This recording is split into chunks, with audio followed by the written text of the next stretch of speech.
John, you've been conducting a series of listening discussions across the state to gather feedback. What are you hearing? I'm hearing overwhelming support for the Clean Power Plan. We have already had 13 sessions. The last one is tomorrow night. And overwhelming support for the idea of sustainable energy, for reducing the state's emissions, carbon emissions by a third. Very strong support across all sectors. One of the most interesting things that I think we've heard is that from the generating community, from Pennsylvania's electricity industry, they're asking us to submit a final plan next September. And that has been Governor Wolf's goal, to submit a final plan next September, which is an aggressive schedule. But Pennsylvania's electric industry is asking us to do that because they want the business certainty. The longer they have to plan for how we will reduce our state's emissions, the better they like it. So I'm very encouraged by that kind of support and that kind of feedback. When the Environmental Protection Agency first released a draft plan, Pennsylvania expressed some concerns with the aggressiveness of the targets. Were those concerns alleviated in the final rule? Well, those concerns were expressed by the previous administration. Now, here's the math. Between 2007 and 2014, Pennsylvania's carbon emissions fell 27 million tons. So we're emitting right now about 107 million tons of carbon. When the compliance period starts in 2022, the first hurdle that we will have to hit is 106 million tons. So between now and 2022, we only have to reduce Pennsylvania's CO2 emissions by 1 million tons. And then over the next 8 years, by an additional 14 million tons. So clearly, given the trajectory that we are on, the switch from coal to gas, the restructuring of the electricity market in Pennsylvania, I've already reduced our emissions about 20%. We're well on the way, and this is why we think there's a real opportunity for Pennsylvania. So you don't see these targets as being overly aggressive? Not at all. We think they're ambitious, but they are definitely achievable for Pennsylvania. Another concern that the previous administration had related to the incentives for hydropower and nuclear power. Is that an issue for Pennsylvania, in your view? Well, I think any zero carbon generating facilities in Pennsylvania have to be taken care of in a plan, and that's one of the reasons we're doing this listening session.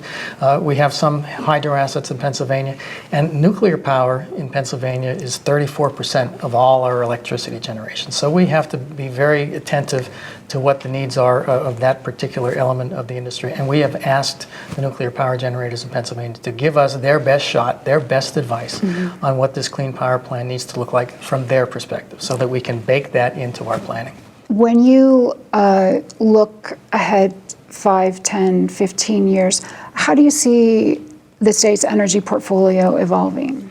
Well, I will say that the governor's expectation is that we preserve a role for all of Pennsylvania's indigenous resources. So affirmatively preserve a role for coal, preserve a role for natural gas, and all the other generating attributes that we have in Pennsylvania. I think we need to focus on energy efficiency. There's a lot of improvement that we can gain from our Act 129, our energy efficiency law. I think we need to advance renewable energy deployment in Pennsylvania, clearly with what is happening in solar power, the fact that costs are declining so rapidly, and we're almost at the point of exponential growth in solar capacity across the country. I think there's a huge role going forward for solar. And really, the motivating factor for us in Pennsylvania is not only reducing our carbon emissions, but taking advantage of the economic development opportunity. If we can become a leader in clean energy technology, there are thousands, if not tens of thousands of jobs that will go with that leadership. So we want to not only reduce our carbon emissions, but grow our economy. So when you talk about preserving a role for coal or gas, what do you mean by that? Well, we want to see coal having a part of Pennsylvania's energy portfolio well into the future. Even under the Energy Information Administration's projections of national energy use by the middle of the century, they're still projecting a 40% role for coal.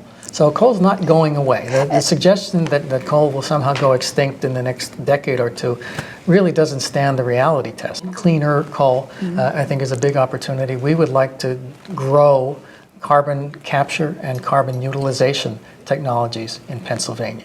And that provides a long-term path for coal to stay viable in Pennsylvania. And clearly, where we're going relative to climate, if we have to reduce our emissions, our carbon emissions 80% by the middle of the century to stave off the worst impacts of climate change. So ultimately, carbon capture technology will have to be applied to natural gas-fired units as well. In the interim, natural gas-fired units can ramp up and down very quickly, and they're the perfect complement to renewable energy.